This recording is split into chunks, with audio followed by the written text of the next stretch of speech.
Paris est à vous, l'émission qui donne le meilleur de la région capitale. Karine Vergnol sur BFM Business. Tendance, rendez-vous business, spectacle, expo, réseau, tout ce qui fait vibrer la capitale et dans Paris est à vous. Et ce qui anime les discussions dans les bureaux à peu près à cette époque-là, 2 mois après la rentrée, alors que l'automne est bien installé, que l'hiver arrive, c'est le risque de burn-out. Le burn-out, dit aussi syndrome d'épuisement professionnel, toucherait un actif sur 10 en France. Aurélie Planex, cela semble énorme. Oui, en tout cas, les exemples se multiplient. Il y a 2 semaines, un haut dirigeant de Barclays était placé en arrêt maladie jusqu'à la fin de l'année en raison d'un burn-out. Même chose il y a 2 ans pour le patron de Lloyds Banking Group. Bref, de plus en plus de personnalités, mais aussi et surtout de plus en plus d'anonymes affirment aujourd'hui craquer en raison de leur environnement professionnel. Pour en parler avec nous aujourd'hui, Dominique Servant, bonjour. Vous êtes psychiatre, spécialiste du stress et auteur de cet ouvrage Ne plus craquer au travail aux éditions Odile Jacob. À vos côtés, Jean-Christophe Sibéras, le président national de la NDRH. Bonjour. Bonjour. Également sur ce plateau, Bernard Salingro. Bonjour. Bonjour. Vous êtes le secrétaire national de la CFE-CGC, également médecin du travail. Alors, Dominique Servant, pour commencer, j'ai envie de vous poser la question. Qu'est-ce que c'est concrètement que le burn-out et quelle différence avec, par exemple, une dépression? Oui, il y a beaucoup de mal-être au travail aujourd'hui et beaucoup d'états différents. Le burn-out est très particulier. Il a d'abord été décrit dans les professions de santé, les infirmières, les médecins, les pompiers. C'est un peu la maladie du dévouement où les personnes se consumaient, j'irais, de trop d'engagement. Donc c'est pas le problème des personnes qui n'aiment pas le travail, c'est plutôt un problème de personnes qui sont engagées dans le travail. Et insidieusement se constitue un état qui est très physique. Vous avez parlé d'épuisement professionnel qui touche le corps et qui amène à ne plus retrouver de récupération face au travail, à peu perdre toute l'envie par rapport au travail, comme si on brûlait, comme si on se consumait de l'intérieur et qu'on brûlait un petit peu toutes ces cartouches. C'est ça qui est très étonnant parce que ça touche des personnes qui sont à la fois très engagées, très investies dans le travail, qui veulent bien faire et par des pressions un petit peu multiples, répétées, il y a un dérèglement qui amène à des états graves, comme vous l'avez dit, qui aujourd'hui et peut conduire à la dépression.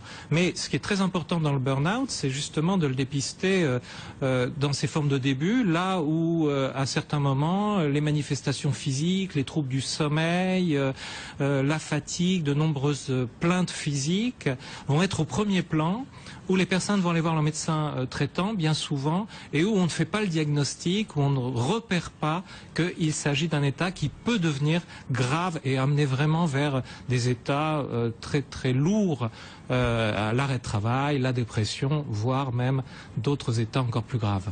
Bernard Salingro, justement, vous rejoignez le docteur Dominique Servant sur ces questions de difficulté de diagnostic?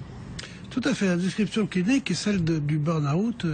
Et on est effaré, je vois avec le docteur Martine Quérier qui a pris ma suite au niveau du poste de secrétaire national, on est effrayé par le nombre de fédérations de syndicats où le responsable nous dit j'ai encore eu le temps de suicide, j'ai encore eu le temps de gens qui craquent, alors que c'est des gens qui s'investissaient dans leur entreprise, dans leur boulot, dans le syndicalisme, dans le dévouement. Peut-être trop, justement. Et voilà, c'est toute la difficulté, mais ce qui est effarant, c'est ce côté épidémiologique, ce côté marré qu'on ne voyait pas il y a 20 ans, quoi. Il n'existait pas à ce niveau-là. Jean-Christophe Sibéras, c'est quelque chose aussi qu'on remarque du côté des DRH, cette espèce d'épidémiologie comme ça du phénomène du burn-out? Enfin, ce qui est sûr, c'est qu'on en parle beaucoup plus qu'avant, et c'est une bonne chose, parce que comme c'est une réalité, maintenant, on est sorti de phases où peut-être, dans le temps, il y avait des symptômes de ce type qui apparaissaient, mais finalement on s'y intéressait pas, on les détectait pas, ou quand on voyait des choses arriver, elles n'étaient pas prises en compte. Donc je crois que depuis quelques années, on va dire depuis les années 2006-2007, où il y a eu effectivement des crises graves, voire même des suicides dans certaines grandes entreprises, là il y a eu une prise de conscience, et il est plus possible de dire on s'en occupe pas, ou c'est du déni, parce qu'il y a des questions de responsabilité. Donc effectivement, je crois qu'effectivement la prise de conscience, elle est maintenant forte, elle est large, elle est assumée. Ça ne veut pas dire que les solutions sont simples, mais en tout cas, on a changé d'époque à partir du moment où on était capable de le reconnaître. Dominique Servant, le concept est assez récent. En 1974, la première fois qu'on l'employait, ce mot de burn-out. Pourquoi pas plus tôt? Est-ce qu'avant, les réalités du travail étaient différentes? Ou c'était juste qu'on n'en parlait pas? Dans les années 70, ce qui a été décrit, c'est autour de soignants. C'était ces syndromes qui touchaient les soignants dans des centres qui s'occupaient de malades mentaux, de toxicomanes, également chez les pompiers ou même des avocats qui travaillaient dans le social. Donc et aujourd'hui on voit que ça touche un petit peu tout le monde et on repère. Mais je crois que c'est aussi le repérage à travers la médecine et de voir tous ces états où on a cette fatigue, ces troubles du sommeil qui sont des plaintes de plus en plus importantes.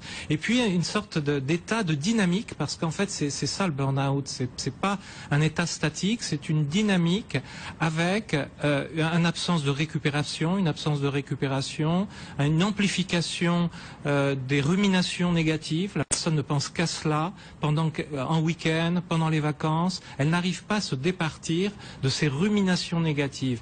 Quelque part, c'est comme si on met toute sa force pour lutter. C'est une lutte un petit peu comme si on était face au vent et vous luttez, et de lutter on s'épuise et avec une difficulté de prendre du recul. Alors les conditions extérieures du travail, l'engagement de la personne vont faire une sorte d'alchimie qui vont amener à ce que la personne n'arrive pas justement à prendre le recul nécessaire qui va être la première chose indispensable à faire. Vous parliez des professions médicales, vous disiez que c'était là que ça a commencé, mais peut-être je vais m'adresser à vous, à Jean-Christophe Sibéras. Est-ce qu'on sait aujourd'hui quelles sont les professions les plus touchées? Est-ce que des professions qui sont plus touchées que d'autres ou finalement c'est un Différence hommes-femmes peut-être aussi?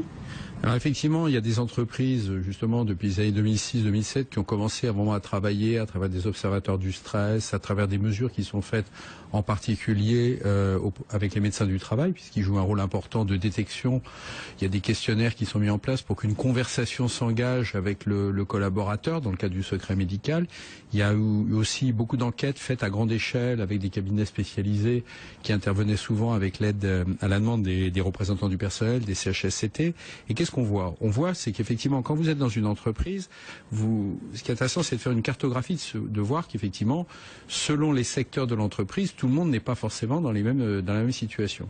Ce qui est assez clair, c'est que plus on est en contact avec l'externe, plus on est ce qu'on appelle parfois en front office, la relation avec le client, c'est pas une relation forcément très facile, et on sait très bien que dans des professions de service, dans des professions de santé, on en a parlé, on est dans des secteurs difficiles.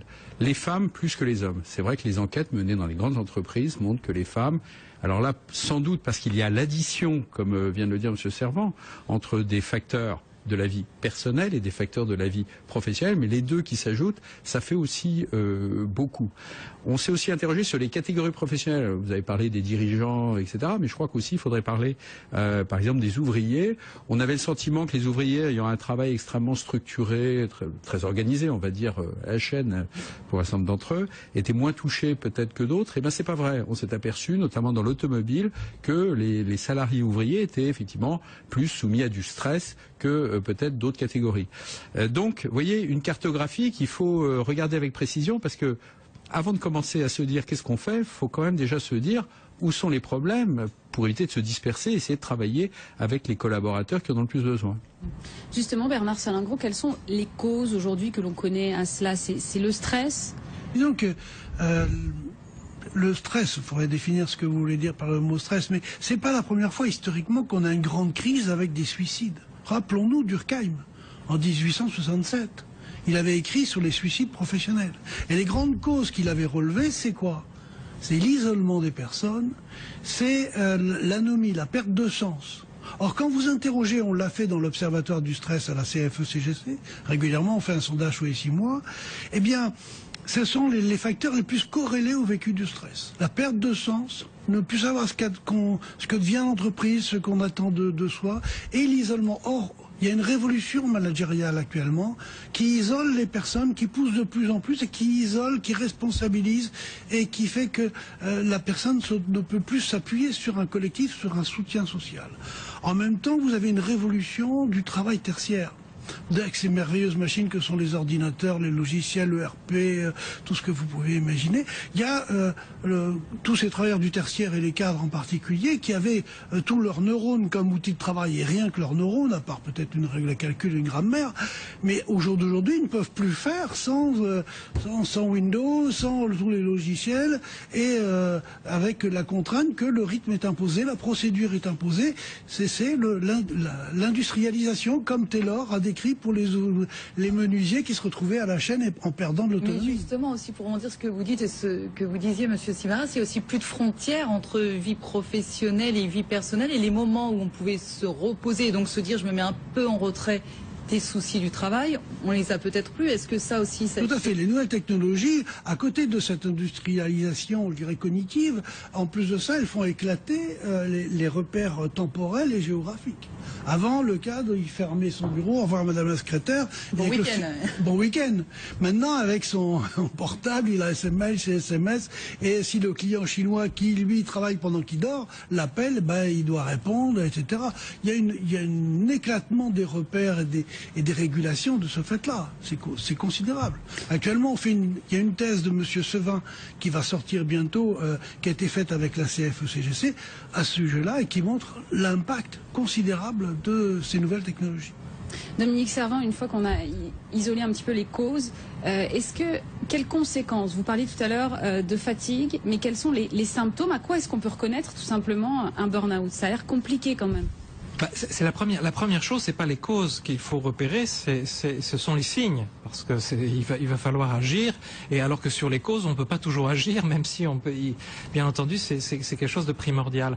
Et ces signes sont souvent trompeurs. Ce qu'il y a de plus spécifique, et on vient de l'évoquer, c'est ces pensées, ces ruminations, cette interprétation qu'on fait de se retrouver dans une situation à laquelle on est complètement engagé dans la lutte et dont on ne peut pas se sortir. Donc on est en permanence à penser à ces problèmes, on est en permanence à essayer d'anticiper, à mettre en place des défenses par rapport à une situation qui semble très très difficile, et s'associe à cela toutes ces manifestations physiques. Peu à peu, l'état physique et mental prend de plus en plus de place, et on l'a dit souvent, mais c'est l'absence de récupération. La personne ne peut pas récupérer le week-end, alors que théoriquement... Qu'est-ce qu'il faut faire alors ? Alors, le repérage, c'est très très important, et c'est presque, je dirais, c'est ce que je conseille, c'est ce repérage soi-même, parce que après, on peut bien entendu se faire aider. Il y a l'environnement du travail qui est très très important. Mais ça nous mettre des limites en fait. C'est d'identifier que lorsque l'on ne va pas bien, que lorsqu'il y a ces signes, c'est un petit peu, souvent, on est engagé face à une difficulté à amplifier presque ses défauts ou à aller un peu de l'avant d'une façon à se perdre. Et là, c'est quelque chose de très très important. Vous le disiez, ce recul, l'engagement et l'investissement que l'on a par rapport à d'autres choses de la vie, lorsque l'on va chercher ses enfants ou faire du sport ou être avec des amis, et en fait, dans la tête, on n'a que ces problèmes, on a envie d'en parler, on a envie de tourner cela en rond, et ça c'est une chose très très importante. Et après il y a aussi alors des techniques psychologiques, des techniques de gestion du stress, d'émotions qui sont très très importantes à mettre en place, parce que c'est la seule chose qui peut stopper avant de rentrer dans une réponse qui va être purement médicamenteuse. Il faut essayer par des moyens non médicamenteux de stopper cette spirale du burn-out, et également d'être aidé, bien entendu, si on le peut, par l'entourage professionnel ou par l'entourage médical. Mais c'est avant tout à soi-même de se prendre en charge. Bernard Salingro. De par mon expérience de médecin du travail, qui n'est pas médecin du travailleur, la nuance est importante au point de vue sémantique, et de syndicaliste, je dirais que cette approche est nécessaire mais pas suffisante. C'est un peu comme dire devant un incendie, il n'y a que le pompier qui compte. Le pompier est nécessaire. Mais si l'architecte a mieux construit la maison, il n'y aura peut-être pas feu la prochaine fois. Et c'est pour ça qu'il y a eu des accords stress, violence au travail et qualité de vie au travail de cette année, il n'y a pas longtemps, qui sont remarquablement écrits. Malheureusement, les entreprises ne les lisent pas et ne les appliquent pas. Et c'est bien dommage parce que la clé pour prévenir, pour éviter, elle est là. Elle est bien, c'est bien fait. Il faut que dans la négociation employeur-salarié de leurs représentants, on réfléchisse aux rythme de travail, à la qualité du travail, à l'environnement du travail, à l'organisation du travail, la construction du rôle, suivant que vous avez un rôle, par exemple au contentieux, où vous avez que des engueulades toute la journée, ou un rôle de comptable où vous devez être strict toute la journée, eh bien, vous sortez un peu comme dans ce film où du travail sur la chaîne, le rythme est imposé dans la vie personnelle, mais dans les neurones, c'est pareil. Il faut qu'on puisse négocier le rôle, mais aussi la structure, l'organigramme, parce que, eh bien, quand on vous l'habit fait le moine, parce que le rôle fait la personne. Et après, bon, quand ça casse, il y a les professionnels. Et là, c'est important. Une chose aussi au niveau des professionnels, excusez-moi, je veux le dire, parce que il manque un problème de formation, non pas au niveau des psychiatres, mais au niveau des généralistes, qui confondent dépression endogène, c'est-à-dire la dépression que tout le monde peut avoir, ou réactionnelle par rapport à sa vie propre, et burn-out et problèmes d'origine professionnelle. Et comme ils font l'amalgame, ils font des erreurs de traitement. Et au lieu d'aider les personnes, ils aggravent et ils chronicisent le problème. Jean-Christophe Stiveras, qu'est-ce qu'il faut faire alors justement pour éviter que les équipes tout simplement craquent? Est-ce qu'il y a des aménagements? On critique beaucoup l'open space par exemple. Est-ce qu'il y a des aménagements que les entreprises peuvent mettre en place?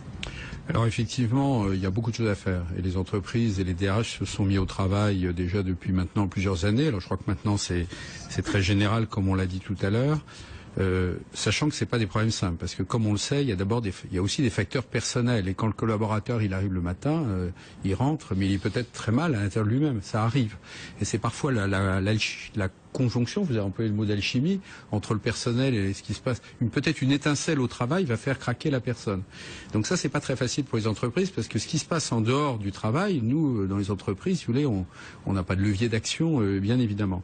Ceci dit, pour ce qui nous concerne, nous, les entreprises, il y a beaucoup de choses à faire, effectivement. D'abord, il faut, comme on l'a dit tout à l'heure, savoir où sont les problèmes dans une entreprise. Il n'y en a pas forcément partout. Faire un peu un état des lieux, une cartographie, le faire avec les managers, le faire avec les représentants du personnel, les syndicats, parce que ils ont souvent beaucoup de choses à dire là-dessus. Et donc, ça permet d'essayer de se dire, c'est quoi, où y a-t-il un problème dans notre entreprise, dans notre organisation du travail?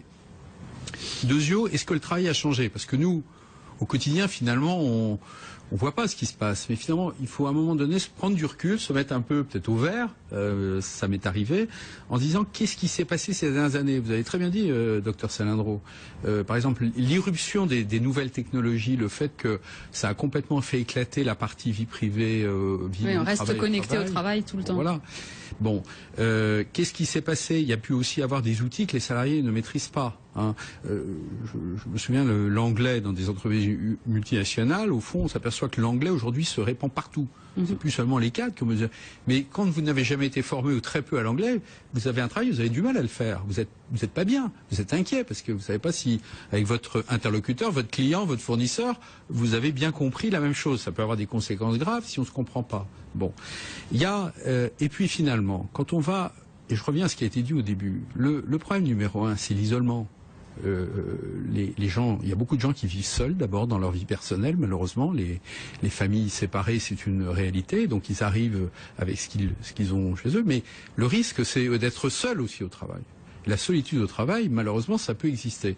Et c'est là où effectivement, c'est le manager. Est-ce que le manager, il est proche de ses collaborateurs? Est-ce qu'il les voit régulièrement? Est-ce qu'il est en situation d'écoute? C'est pas facile d'écouter vraiment. Est-ce que justement les managers sont formés à ça aujourd'hui? On voit beaucoup de conférences qui fleurissent à droite à gauche sur le burn-out, mais est-ce qu'il y a vraiment une prise de conscience des managers? Est-ce qu'ils ont les réponses eux-mêmes? Alors écoutez, moi ce qui me frappe, c'est qu'aujourd'hui, vous demandez à un manager qui a 100 ou 200 personnes dans ses équipes en France. La plupart d'entre eux en France, vous les interrogez, ils ont entendu parler qu'il y avait des risques de suicide au travail. Et finalement, la question qui se pose, c'est de dire, mais si ça se trouve, ça va m'arriver dans mon équipe et je l'aurais pas vu venir. Donc si vous voulez, la prise de conscience, je pense qu'elle est là. On aide aussi les managers. Je suis dans différentes entreprises dans ma vie professionnelle où on s'est lancé dans des formations à grande échelle sur qu'est-ce que c'est que, c'est ce qu'on dit là, c'est quoi le stress, c'est quoi le burn-out, c'est quoi la dépression, et surtout, faire comprendre aux managers que sans qu'ils s'en rendent compte lui-même, il peut être diffuseur de stress, sans qu'ils s'en rendent compte. Et il faut qu'ils s'en rendent compte. La formation, c'est pas seulement qu'il se rend compte là, au niveau de son esprit, mais c'est qu'il se rend compte au niveau de ses tripes en quelque sorte. Parce que ce que vous disiez tout à l'heure, Jean-Christophe Sibéras, c'est que vous, finalement, vous en êtes rendu compte au moment où vous avez pu prendre du recul. Et c'est peut-être ça le luxe aujourd'hui. Et ce qui manque, c'est à chacun un moment de dire, allez, stop, prenez un petit peu de recul. Et après, on continue à avancer. Est-ce que c'est pas ça aussi, c'est qu'on est tous dans un engrenage? Il faut, je crois, aussi intervenir dans le domaine de la santé. La France, malgré la prévention des risques psychosociaux depuis plusieurs années, qui est très très développée en France, toutes ces actions managériales et cette réflexion qu'il y a au niveau des entreprises et au niveau de la DRH, mais il y a un retard en France, c'est l'intervention de programmes de santé pour aider les gens qui vont mal. Et comme on l'a dit, il y a une épidémie de burn-out, de stress au travail, de mal-être et de dépression. Les personnes ne peuvent pas accéder aux soins parce que c'est un soin qui est complexe. C'est pas comme un soin habituel d'un problème médical. Et donc, ils ne peuvent pas accéder à ce soin. Alors, si on considère que le travail a joué un rôle dans la genèse de ce mal-être, il faut intervenir. Et là, il y a un manque parce que c'est une intervention, un investissement de santé dans le cadre de l'entreprise. Pour qu'ils aient un meilleur accès justement à ce soin, Bernard Salengro, est-ce qu'il ne faudrait pas que le burn-out soit reconnu comme maladie professionnelle, ce qui n'est pas le cas aujourd'hui? Nous, à la CFE-CGC, on milite bec et ongle depuis qu'il y a une dizaine d'années pour justement que ça soit reconnu comme maladie professionnelle. Parce que l'intérêt, c'est pas tellement que les gens soient mieux rémunérés, encore qu'ils sont un petit peu mieux rémunérés, surtout les soins sont mieux pris en compte, mais c'est surtout que l'entreprise, elle est motivée financièrement derrière. Or, c'est quand même le meilleur moyen de faire bouger les entreprises. Ce que je voudrais dire aussi, c'est que on fait des beaux accords, et je les ai cités pour les rappeler, l'accord sur le stress, la violence, et le dernier, c'est l'accord qualité de vie, dont un des chapitres dit que actuellement l'état de formation de nos managers n'est pas bon. Ils sont pas bien formés pour gérer ces problèmes-là, pour gérer les problèmes du handicap, pour gérer les problèmes du personnel. Et l'ensemble des partenaires sociaux demandent au pouvoir public que les écoles de managers, les écoles de commerce, les écoles d'ingénieurs intègrent dans leur programme, non pas d'apprendre à détecter, ça c'est le problème des professionnels de santé, mais par contre apprennent à savoir que tel type d'organigramme crée plus de problèmes que tel autre, que tel type de communication crée plus de problèmes que tel autre, que d'isoler les personnes. Aujourd'hui, quand ils vont être en formation, ce sera peut-être plus vrai dans 10 ans quand ils seront en poste. Il y a des grandes choses qui restent. Vous savez, l'esprit humain, il n'a pas bougé. Même si le contexte bouge beaucoup, c'est comme l'anatomie. C'est pas parce qu'on n'est plus dans l'époque des cavernes que la colonne vertébrale, elle a changé. Par contre, les muscles ont un peu changé, mais bon. Et Dominique Servan, une fois que le salarié a fait un burn-out, quel retour possible pour lui au travail? Est-ce que c'est compliqué? C'est très compliqué lorsque on est dans des états qui sont graves, qui sont sérieux. Et là, il y a aussi un retard en France qui est l'accompagnement au retour du travail pour ces états de stress, de dépression professionnelle et de burn-out. Alors c'est compliqué parce que ça met en jeu plusieurs intervenants, le médecin généraliste, le médecin du travail, parfois les psys, etc. Mais il y a quelque chose probablement à aménager parce que se développe un certain nombre d'évitements, de craintes qui peuvent paraître subjectifs, c'est-à-dire que la personne va mieux dans sa vie de tous les jours. Mais quelque part, elle est comme hyper sensibilisée par rapport au travail. Je pense à un salarié qui restait sur le parking de son entreprise, qui devait reprendre, qui allait mieux, et qui restait comme tétanisé. Parce que il y a quelque chose qui est comme une sorte d'allergie à beaucoup de facteurs. Et donc là, l'accompagnement qui se fait, bien entendu, les managers accompagnent, mais d'une façon plus organisée, et parfois plus personnalisé pour certaines personnes est quelque chose de très très important. Ah oui, c'est ce qu'on voit notamment dans votre ouvrage. Merci Aurélie. Ne plus craquer au travail, docteur Dominique Servan. Merci beaucoup à vous. Jean-Christophe Sibéras, président national de la NDRH. Merci beaucoup. Bernard Salengro, secrétaire national CFE-CGC. Merci beaucoup. Merci Aurélie Planex. On va essayer tous d'éviter le burn-out tout de suite. On fait une petite pause sur Pardon. Sur BFM Business, voilà. Nous, on se retrouve demain, Aurélie, et là, tout de suite, ce sont les infos. Et Paris est à vous, revient juste après. Paris est à vous. L'émission qui donne le meilleur de la région capitale.